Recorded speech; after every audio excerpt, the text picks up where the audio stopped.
Have you ever been told to just stay positive when your world was falling apart? Maybe you're sitting in your room, feeling overwhelmed, and someone sends you a text. Just stay positive. Or you scroll through social media and see post after post telling you to choose happiness or good vibes only. Maybe you lost a job, or you're drowning in debt and someone chirps, "Look on the bright side." Or you failed an important exam, and instead of support, you get, "Everything happens for a reason." It's like people are more comfortable offering a quick fix than sitting with you in your pain. Instead of comfort, it feels like your pain is being dismissed, like your sadness is an inconvenience. I remember once opening up to a friend about feeling lost after graduation, and all I got was, "You'll be fine, just think positive." It made me feel even more alone, like my real feelings didn't matter. This pressure to instantly switch to a positive mindset can leave us feeling guilty for our emotions, as if we're failing at happiness. It's like there's an unspoken rule that you're only allowed to show the good emotions, and anything else is a problem to be fixed or hidden. That's the foundation of toxic positivity. The idea that we should always be upbeat no matter how real our struggles are. It's not just about ignoring the bad stuff. It's about pretending it doesn't exist even when it's eating you up inside. When positivity is used to silence distress, it becomes toxic, creating a culture where it's not okay to be not okay. Real support means listening, validating, and allowing space for all emotions, not just the ones that are easy to deal with. So what's the difference between healthy positivity and the toxic kind? And where did this idea even come from? Healthy positivity acknowledges pain but holds on to hope. It's about recognizing your struggles while still believing things can get better. It lets you feel sad or angry and still believe in brighter days ahead. Toxic positivity, though, is different. It's the belief that no matter how bad things get, you should only show positive emotions. It demands happiness at all costs and shames anything less. This mindset has roots in self-help culture and the rise of motivational media, where positive thinking was sold as the answer to every problem. Psychologically, toxic positivity can be damaging. It teaches us to suppress real feelings, which can lead to anxiety, shame, and even depression. Instead of sitting with you and listening, it's like a friend who barges into your darkness and insists you smile, making you feel like your pain isn't valid.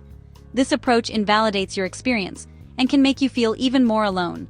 Real-world examples are everywhere, like being told to cheer up when you're grieving or seeing only perfect happy moments on social media. The result?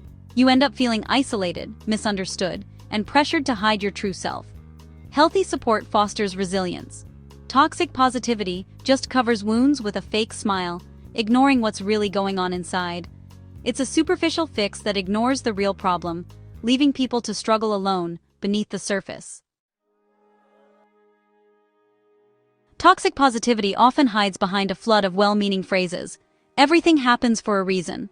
Just be grateful. It could be worse. Don't worry, be happy. Others have it harder. You'll get over it. Just smile. These words are everywhere, from social media feeds to group chats and even family dinners. These platitudes shut down real conversations and minimize pain, making us feel guilty for struggling. When someone says, "At least you have your health," or "Other people have it worse," it can feel like your pain is being compared, ranked, and ultimately dismissed. In these moments, people often start to question their own emotions. When we're told our sadness is an overreaction or that we're being too sensitive, we start to suppress it, believing our feelings are unacceptable or even shameful. This creates a disconnect between how we feel and how we think we should feel. We learn to put on a mask, pretending everything is fine, even when it's not. The emotional impact is real. People may feel isolated, misunderstood, or even broken for not being able to just be positive. Emotions aren't choices, they're signals. Anger, sadness, and fear tell us something important about our needs and boundaries. By dismissing these emotions, we ignore what we need to heal. The more we push them down, the more disconnected and alone we can feel. The real issue? These phrases deny the complexity of being human. They suggest that only positive emotions are valid, erasing the full spectrum of what we experience. We need to listen to our emotions, not silence them. True support means holding space for the hard feelings too, because that's where real connection and healing begin. Gen Z faces unique challenges: climate change, crushing debt, and a world that feels increasingly unstable. According to the American Psychological Association, over 70% of Gen Z report feeling anxious about the future. Yet, everywhere we turn, we're told to just stay positive. Social media is flooded with good vibes only messages, making it hard to express real emotions. The good vibes only mantra ignores the real systemic problems shaping our lives. As psychologist Dr. Whitney Goodman explains, toxic positivity silences real pain and prevents healing. Hustle culture tells us to grind harder and blame ourselves if we're not happy or successful. One student shared on TikTok, "I felt like a failure for being exhausted, even though I was doing everything right." This creates a cycle of guilt and self-blame, making us feel like failures for feeling overwhelmed. In fact, Gen Z has the highest rates of depression and anxiety of any generation. Toxic positivity discourages us from getting angry or demanding change, labeling those emotions as negative. As one Gen Zer put it, "My friends told me to just cheer up when I opened up about my struggles." But anger and despair are often the fuel for progress.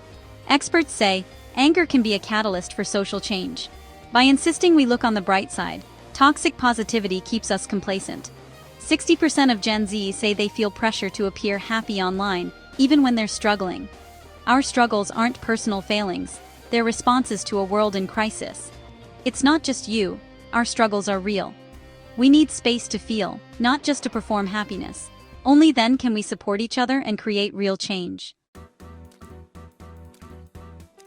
Social media has become a stage where we're expected to perform happiness and get rewarded for it.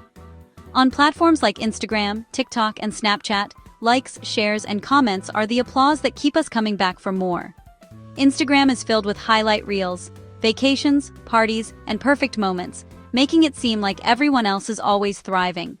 TikTok's For You page is a constant stream of upbeat dances, glow-ups, and motivational clips.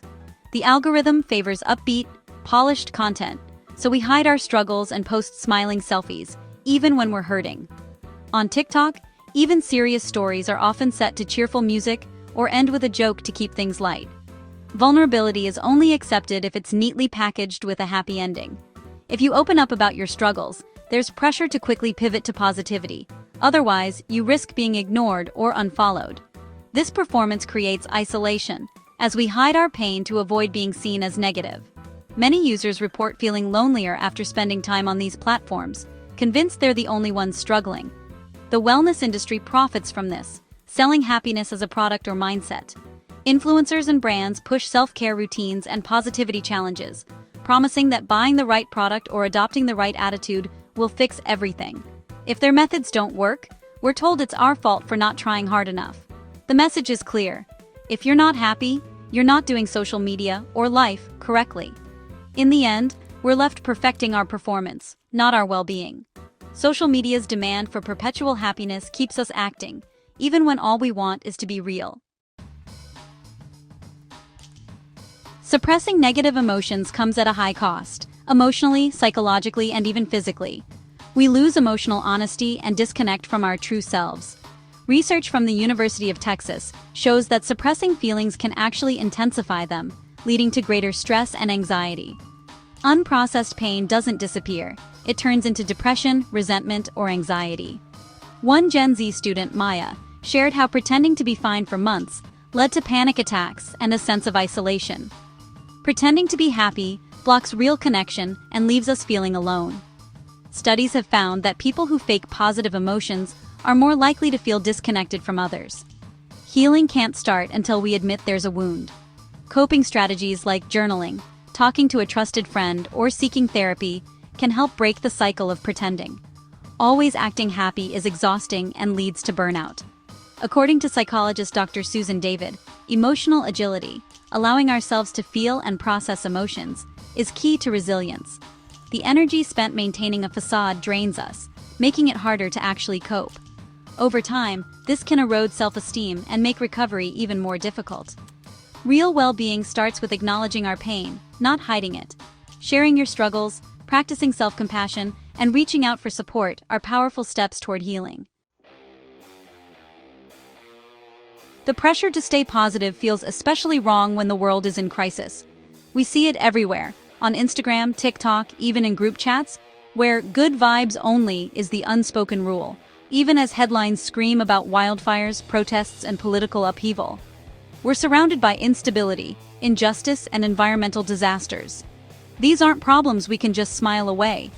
When wildfires rage in California, or protests erupt in the streets, telling people to look on the bright side feels tone-deaf. Forced optimism is a form of gaslighting, telling us our fears and anger don't matter. As Dr. Susan David, a psychologist at Harvard Medical School, says, toxic positivity is forced, false positivity.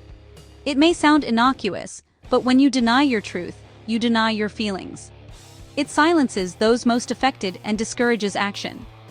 In cultures where saving face is valued, like in parts of East Asia, the pressure to hide negative emotions can be even stronger, leading to isolation and shame. Real change comes from dissatisfaction and anger, emotions that fuel activism. As seen in movements like Black Lives Matter and Fridays for Future, it's the refusal to just smile and move on that drives progress.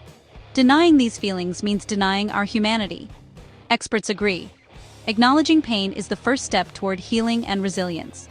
True resilience is facing the fire together, not pretending it isn't there. In a world on fire, it's okay to drop the forced smile and stand together in honesty. So, what's the alternative to toxic positivity? It's embracing your whole self, finding balance, not perfection. Practice emotional acceptance. Make space for all your feelings, not just the good ones. As Carl Jung said, I'd rather be whole than good. Take Maya, for example, a college student who struggled with anxiety. Instead of hiding her feelings, she started journaling and talking openly with friends. She found that vulnerability built stronger connections. Be honest with yourself and others. It's okay to not be okay. Remember, you don't have to control your thoughts. You just have to stop letting them control you. Dan Millman. Treat your emotions as information, not enemies. Let them guide you, not control you. Try this. Each day, write down one thing you're feeling, without judgment.